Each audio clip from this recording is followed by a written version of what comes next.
हम लोग कंप्लीट कर रहे थे मैकेनिकल इंजीनियरिंग वॉल्यूम 1, जिसमें हम लोग ने मैकेनिक्स के बाद में स्ट्रेंथ ऑफ मटेरियल कंप्लीट कर लिया था कल। आज हम लोग नई बुक स्टार्ट करने वाले हैं लेसन के साथ में। तो चलिए देखते हैं वो कौन सी है। तो कल हम लोग ने क्या कंप्लीट किया था अपना लेसन कॉलम एंड स्ट्रेट का, और ये स्ट्रेंथ ऑफ मटेरियल का लास्ट लेसन था। इसके बाद हम लोग स्टार्ट करने वाले हैं अपना theory of machines. Theory of machines में जो कि हमारा पहला लेसन है यंत्र विन्यास एवं मशीनें हैं, मतलब मैकेनिज्म एंड मशीन्स। मशीनों के सिद्धांत हम लोग पढ़ेंगे आज। चलिए स्टार्ट करते हैं अपने पहले क्वेश्चन के साथ में। तो हमारा पहला क्वेश्चन है हाइड्रोलिक्स प्रेस के हाइड्रोलिक तेल में होता है, क्या होता है? रिजिड लिंक होता है, लचीला लिंक होता है, तरल लिंक होता है, या उपरोक्त में से कोई नहीं, नन ऑफ दिस अबव। तो इसका आंसर देखेंगे हम लोग। इसका आंसर होता है तरल लिंक। तरल लिंक होता क्या है पहले हम ये समझेंगे। यदि एक लिंक किसी दूसरे लिंक पर गति या बल पारेषण किसी तरल की सहायता से किया जा रहा हो, इस प्रकार का लिंक तरल लिंक कहलाता है। ठीक है। तरल लिंक द्वारा किसी भी लिंक को शक्ति या बल स्थानांतरण करते समय प्रतिरोध वस्तु रेजिस्टेंस ऑफ बॉडी की तरह व्यवहार करना चाहिए। पानी तथा तेल में असंपीड्य गुण होने के कारण इसे हाइड्रोलिक प्रेस के प्रयोग कर लिया जाता है। इसी को तरल लिंक कहा जाता है। इसमें हाइड्रोलिक्स के बारे में हम थोड़ा पढ़ने वाले हैं, थोड़ा मशीन कैसे वर्क करती है, नॉर्मल मशीनें जो भी हम लोग घर पे यूज़ करते हैं, हर एक मशीन के बारे में हमें पढ़ने को मिलेगा। बहुत इंटरेस्टिंग चैप्टर होने वाला है, तो इसको लास्ट तक देखिएगा। जो भी क्वेश्चन क्वेरी आता है वो हमें कमेंट करके पूछ भी सकते हैं। तो चलिए बढ़ते हैं अपने अगले क्वेश्चन की ओर। अगला है हमारा द्रवचालित दाबक हाइड्रोलिक प्रेशर के प्रयुक्त में होने वाला लिंक के प्रकार, मतलब flexible link, resistance link, rigid link, और फिर हम लोग फ्लूइड लिंक पढ़ेंगे इसमें कि उसकी डेफिनेशन क्या होती है, होता क्या है, उसको यूज़ किस तरीके से किया जाता है, तरल लिंक, फ्लूइड लिंक। ठीक है, चलिए स्टार्ट करते हैं डेफिनेशन के साथ में। तो द्रव चालित दावक, जिसको हाइड्रोलिक प्रेशर के लिए प्रयुक्त होने वाले लिंक को तरल लिंक कहते हैं। फ्लूइड लिंक क्या होता है? जो लिक्विड हाइड्रोलिक प्रेशर में यूज़ होता है उसे हम क्या बोलते हैं? फ्लूइड लिंक, मतलब तरल लिंक। और दृढ़ लिंक क्या होता है? रिजिड। दृढ़ मतलब दृढ़ से ही आपको पता चल रहा होगा, ये किसी बाहरी चीज़, गठी हुई चीज़ के बारे में बात हो रही है। दृढ़ क्या है कि गति पारेषण करते समय जिस कड़ी के आकार में बिल्कुल कोई परिवर्तन ना हो उसे दृढ़ कड़ी कहलाती है, जैसे क्रैंक, पिस्टन या फिर सिलेंडर। अब इनमें अगर हमें परिवर्तन के चीज़ों को, इनके पार्टिकल्स को अलग करना है तो ये इतनी ईजिली नहीं हो पाएंगे। ठीक है, इसीलिए रिजिड लिंक या फिर दृढ़ लिंक कहलाती है। लचीली क्या होती है? लचीली के मतलब से आप समझ में आ रहा हो, फ्लेक्सिबल होगी, है ना। इसके अंदर फ्लेक्सिबिलिटी का गुण उत्पन्न होगा। जिन कड़ियों के आकार में गति पारेषित करते समय कुछ परिवर्तन होता है परंतु इस परिवर्तन से गति पारेषण में कोई अंतर नहीं पड़ता, उसे लचीली कड़ियाँ कहते हैं। उदाहरण के लिए स्प्रिंग या फिर पट्टा। स्प्रिंग में भी आप देखते हैं कि उसको हम दबा भी सकते हैं, उसको इस तरीके से खींच भी सकते हैं और दूर कर सकते हैं। वो हमारी क्या हो जाती है? लचीली कड़ी या फिर फ्लेक्सिबल लिंक। चलिए बढ़ते हैं अपने अगले क्वेश्चन की ओर। अगला हमारा जर्नल बेयरिंग में क्रैंक सॉफ्ट का वर्तन कहलाता है, क्या करता है? Turning pair, sliding pair, rolling pair या फिर हेलीकैप पेयर। तो इसका आंसर देखेंगे हम लोग। जर्नल बेयरिंग में क्रैंक सॉफ्ट वर्तन युगल बनाता है जो एक निम्न युगल है। ठीक है, अभी इसका आने वाले क्वेश्चन में पढ़ते हैं। एसएससी जेईई 2010 में क्वेश्चन आया हुआ है और ये एसएससी जेईई 2014 में आया हुआ क्वेश्चन है। तो जितने भी क्वेश्चन मैं आपको कंप्लीट करा रहा हूँ वो प्रीवियस ईयर के आए हुए क्वेश्चन है। ठीक है, उनको अच्छे से पढ़िएगा। जो भी कोई क्वेश्चन क्वेरी आती है हमें कर सकते हैं कमेंट। सर्वाधिक जोड़ एक उदाहरण है, क्या है? A universal joint is an example of, किसका एग्जाम्पल है? लोअर पेयर का, हायर पेयर का, रोलिंग पेयर का या फिर स्लाइडिंग पेयर का। तो किसका है? आपको अगर पता है तो आप हमें कमेंट कर सकते हो। चलिए देखते हैं, पढ़ते हैं इसका आंसर क्या है, किसका पेयर होगा। तो जो यूनिवर्सल पॉइंट है वो निम्नतर युगल का है, मतलब निम्नतर मतलब लोअर पेयर का है। कैम तथा फॉलोवर किसका है? उच्चतर मतलब हायर पेयर की बात हो रही है इसमें। बॉल तथा सॉकेट क्या है? रोलिंग पेयर मतलब गोली युगल। ठीक है, चलिए अपने अगले क्वेश्चन की ओर बढ़ते हैं। ये देखिए, इसमें थ्योरी ऑफ मशीन लिखा ही है, तो मतलब इसमें बहुत सी ज़्यादा, इस पहले लेसन में सबसे ज़्यादा थ्योरी आने वाली है, इसलिए थ्योरी की क्वेश्चन मैं आपको करा रहा हूँ। न्यूमेरिकल जहाँ पे आएंगे न्यूमेरिकल्स ही बताऊंगा, उसके लिए आप परेशान मत होइएगा। अभी जो मैं पढ़ा रहा हूँ उस पर थोड़ा ध्यान दीजिए और अच्छे से उसको कवर कीजिए। क्वेश्चन है कि समीकरण i is equal to 2p-4 पर विचार करें। जब i लेस देन 2p-4 हो तो यह मामला होगा, क्या होगा? रिडक्टेंट चेन होगा, अपचायक श्रृंखला, या लॉग चेन होगा, अभिबद्ध श्रृंखला, कंस्ट्रेन चेन होगा, सीमित श्रृंखला, या फिर अनकंस्ट्रेन चेन होगा, सीमित श्रृंखला। श्रृंखला को चेन बोलते हैं। ठीक है, इस पर कोई कन्फ्यूजन नहीं होनी चाहिए आपको। चलिए अपने अगले इसके आंसर की ओर बढ़ते हैं। तो इसका आंसर है, समीकरण अगर वन से छोटा है, 2p-4 है, तो अभिबद्ध श्रृंखला। अभिबद्ध हमने अभी आपको बताया, अभिबद्ध क्या होता है? लॉग चेन को बोलते हैं, लॉग चेन को कहते हैं। अभिबद्ध श्रृंखला क्या होती है इसको पहले पढ़ते हैं। इस चेन की कड़ियों में सैद्धांतिक रूप से कोई सापेक्ष गति संभव नहीं होती। क्या होती है? कोई भी एक सापेक्ष गति संभव नहीं होती है। ये चैनें दृढ़ ढांचे बनाती हैं, अतः इनकी स्वतंत्र कोटि DOF क्या होता है? हमेशा 0 होता है। ठीक है, इनका उपयोग पुलों आदि की ढांचे बनाने में प्रयोग किया जाता है। ठीक है, ये हो गया हमारा लॉग चेन और ये हमारा कंस्ट्रेंट चेन। कंस्ट्रेंट चेन किस ये यूज़ होती है? इस चेन में विभिन्न कड़ियों में सापेक्ष गति पूर्णतः निरुबद्ध होती है। इस चैन के प्रयोग से अनेक प्रकार के यंत्र विन्यास तथा मशीन बनाई जाती है। इसकी स्वतंत्र कोटि DOF किसके बराबर होती है? 1 के बराबर होती है। ठीक है, इसमें कोई कन्फ्यूजन तो नहीं है। बढ़ते हैं अपने अगले क्वेश्चन की ओर। तो हमारा जो अगला क्वेश्चन है वो त्वरित वापसी यंत्र क्विक रिटर्न मैकेनिज्म का विपरीत इन्वर्जन होता है। ये देखिए 2017 में आया क्वेश्चन है SSC JEE में, मॉर्निंग की शिफ्ट का। तो इसका ऑप्शन है 4 बार chain, single slider crank chain, double slider crank chain या फिर क्रॉस स्लाइडर क्रैंक चेन। तो इसका हम लोग आंसर देखेंगे क्या होगा। जैसा कि मैंने आपको पहले ही बता रखा है, इसमें हम थ्योरी पढ़ने वाले हैं सभी चीज़ों के बारे में। जब तक हमको थ्योरी नहीं क्लियर होगी तब तक हम न्यूमेरिकल उसको कैसे लगा सकते हैं। थ्योरी से हमें उसके बारे में पता चलेगा कि क्या होता है, को स्लाइडर क्या होता है, डबल स्लाइडर क्या होता है, सिंगल स्लाइडर क्या होता है। ठीक है, चलिए इसका हम आंसर पढ़ते हैं। त्वरित वापसी यंत्र क्विक रिटर्न मैकेनिज्म एकल स्लाइडर क्रैंक चैन का इन्वर्जन होता है। इन्वर्जन मतलब उसका एकदम रिवर्स, उल्टा।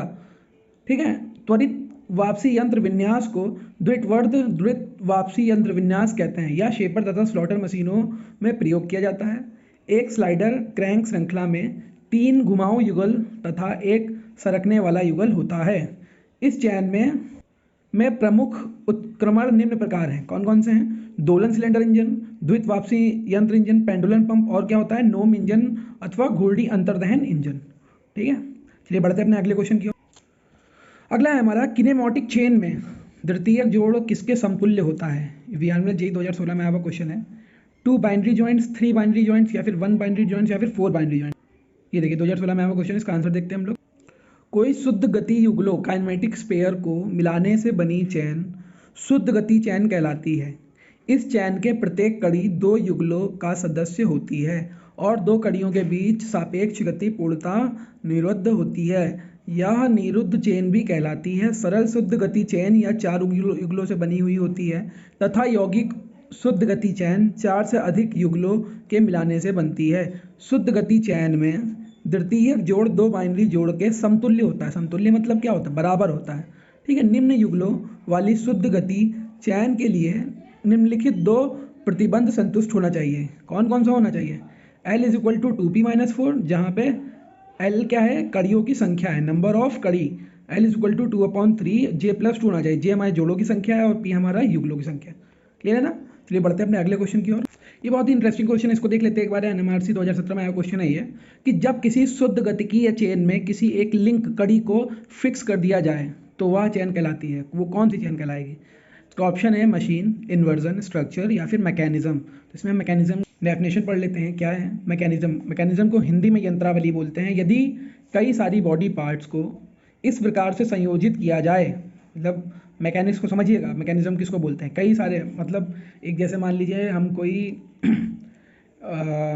जैसे अपनी ऑटोमोबाइल में कार ही होती है। कार को असेंबल करने के लिए बहुत से पार्ट की ज़रूरत होती है। उसके चेजिस की ज़रूरत होती है, उसके पहियों की ज़रूरत होती है, उसके बोनेट की ज़रूरत होती है, उसके सीट की, गद्दी की, मॉडल की, ढांचे की, सबकी ज़रूरत होती है। असेंबल करने के लिए किया जाए, इस संयोजन के निरुद्ध तथा आवश्यकता अनुसार गति प्राप्त हो सके और उसमें हम उसका यूज़ कर सकें और वो रोड पे दौड़ सकें, गति प्राप्त हो सके, ऐसे काइनेमेटिक चैन को ही मैकेनिज्म कहते हैं। उसी को हम लोग क्या बोलते हैं? उस जो हमारा प्रोसेस है उसका पूरा, एक किसी कार को बनाना, किसी बाइक को बनाना, किसी साइकिल को बनाना, एक जो प्रोसेस है उस प्रोसेस को मैकेनिज्म कहते हैं। ठीक है, या जब किसी शुद्ध गतिकीय चेन के किसी एक लिंक कड़ी को फिक्स कर दिया जाए तो वह चैन मैकेनिज्म कहलाती है। अब जैसे हम लोग साइकिल चलाते हैं, साइकिल का जो एक पीछे वाला पार्ट होता है जिस पे यूज करके चैन आती है और एक आगे वाला पार्ट होता है थोड़ा बड़ा होता है, उस पर एक चैन दोनों तरफ जाती है ना, फिक्स रहती है। यहाँ पे एक पॉइंट जब तक उसका फिक्स नहीं होगा, ये तभी तो वो कर पाएगी ना, आगे से हो जाएगा, चैन मैकेनिज्म कहलाती है। मैकेनिज्म गति को मॉडिफाई तथा स्थानांतरित कर सकती है ना। गियर वाली साइकिल इसका एग्जाम्पल है। ठीक, एक मैकेनिज्म हमेशा काइनेमेटिक चैन होता है, लेकिन एक काइनेमेटिक चैन जरूरी नहीं कि मैकेनिज्म हो। मतलब क्या? एक मैकेनिज्म हमेशा काइनेमेटिक चैन होता है, ठीक है, लेकिन जरूरी नहीं कि काइनेमेटिक चैन भी एक मैकेनिज्म हो। ये एकदम दोनों से इन्वर्स है, एकदम विपरीत बात है। एक मैकेनिक्स हमेशा काइनेमेटिक चैन होता है, ये अलग चीज़ है, लेकिन एक काइनेमेटिक चैन जरूरी नहीं है कि मैकेनिज्म हो। तो इस चीज़ को आप थोड़ा सा ध्यान देके इस पॉइंट को नोट कर लीजिएगा। तो अगला क्वेश्चन है हमारा, आंसर का एक पॉइंट है कि पिस्टन सिलेंडर संयोजन एक मैकेनिज्म है। जो पिस्टन का सिलेंडर होता है, गाड़ियों में भी लगा होता है, 2 व्हीलर में, 4 व्हीलर दोनों में आता है। पिस्टन सिलेंडर का संयोजन किस पे वर्क करता है? ये मैकेनिज्म पे वर्क करता है। ठीक है, तो चलिए अपना अगला क्वेश्चन देखते हैं। एक और क्वेश्चन देख लीजिए आप लोग, बहुत ही इंटरेस्ट आने वाला है आप लोग को। ऑटोमोबाइल से होके आज तक यही समझ रहे हैं कि भैया ऑटोमोबाइल ले ही क्यों लिया। भाई जब ले लिया है तो उसको पार लगाना भी तो हम ही लोग का काम है। तो एक ऑटोमोबाइल का एक क्वेश्चन आ जाता है इसमें कि ऑटोमोबाइल में गियर बॉक्स, सुन के कितना अच्छा लग रहा है ना, यही सब सुन सुन के तो हम लोग ने ऑटोमोबाइल लिया था और लिया है तो भैया करना तो पड़ेगा ही। गियर बॉक्स में विभेदी को शक्ति का प्रेशर किसके माध्यम से किया जाता है? जैसे यही 2010 का आया हुआ क्वेश्चन है। Bevel gear, universal joint, Hooke's joint, knuckle joint. ठीक है, इसका आंसर देखते हैं हम लोग। तो इसका आंसर होगा कि ऑटोमोबाइल में गियर बॉक्स में विभेदी शक्ति का प्रेशर हुक जोड़, क्या कहलाता है? विभेदी जोड़ का हुक जोड़ के माध्यम से किया जाता है, इसे यूनिवर्सल जॉइंट कहता है। जिसमें हुक जॉइंट का यूज़ होता है उसे यूनिवर्सल जॉइंट कहते हैं। और हुक जोड़ का प्रयोग बहु स्पिंडल मतलब ड्रिलिंग मशीन और मिलिंग मशीन में भी किया जाता है। हुक जॉइंट भैया पढ़ लो, हुक जॉइंट आने वाला है, बहुत यूज़ होता है उसका। ड्रिलिंग मशीन और मिलिंग मशीन में भी काम होता है, यूनिवर्सल जॉइंट भी होता है। और हुक जोड़ का प्रयोग असमांतर परंतु एक बिंदु पर काटने वाली सॉफ्टवेयर को जोड़ने के लिए भी किया जाता है। जैसे तरीके से ऑप्शन के लिए हम ले सकते हैं अपना जो फिक्सिंग मशीन होती है, तो यार उसको क्या बोलते हैं, अरे जिससे वेल्डिंग, हाँ वेल्डिंग मशीन। ठीक है, क्लियर है। चलिए बढ़ते हैं अपने अगले क्वेश्चन की। चलिए अच्छा एक लास्ट क्वेश्चन और देख लीजिए इसमें, उसके बाद में आज का वीडियो यहीं पे रोकते हैं, क्योंकि अभी इसको 2 पार्ट में हम लोग कंप्लीट करने वाले हैं। मैं नहीं चाहता कि एक पार्ट में आपको लंबा रहे, एक पार्ट में दोनों की लेंथ लगभग सेम रहनी चाहिए। किसी यंत्रावली का व्युत्क्रमण, इन्वर्जन की बात हो रही है, इन्वर्जन ऑफ मैकेनिज्म क्या होगा? उच्चतर युगल को निम्नतर युगल में बदलना होता है, कड़ियाँ लगाकर प्राप्त की शुद्ध गति की श्रृंखला में भिन्न कड़ियाँ लगाकर प्राप्त की जाती है, उसे उलट देना होता है। निवेश तथा निर्गत गति का उत्क्रमण करके प्राप्त किया जाता है, obtain by reversing the input and output motion. इसका आंसर देखते हैं हम लोग क्या हो। किसी यंत्र विन्यास का व्युत्क्रमण बारी बारी से प्रत्येक कड़ी को बद्ध फिक्स करके प्राप्त किया जाता है, उत्क्रमण कहलाता है। यंत्र विन्यास मैकेनिज्म इन्वर्जन कहलाता है। ठीक है, उत्क्रमण क्या होता है? इन्वर्जन को हम लोग समझते हैं थोड़ा। शुद्ध गति की चेन में कोई भी कड़ी को बद्ध किया जा सकता है। इस प्रकार किसी चैन में जितनी कड़ियाँ हैं उतने ही भिन्न यंत्र विन्यास प्राप्त हो सकते हैं। ये सभी यंत्र विन्यास देखने में भिन्न हो सकते हैं परंतु विभिन्न उपयोग में लाए जा सकते हैं। इस भांति प्राप्त प्रत्येक यंत्र विन्यास आरंभिक यंत्र विन्यास का उत्क्रमण कहलाता है। तो आज के लिए भाई लोग, आज के लिए बस इतना ही, बाकी का हम अगले पार्ट में कंप्लीट करेंगे। ठीक है, तो चलिए मिलते हैं, तब तक के लिए जय हिंद।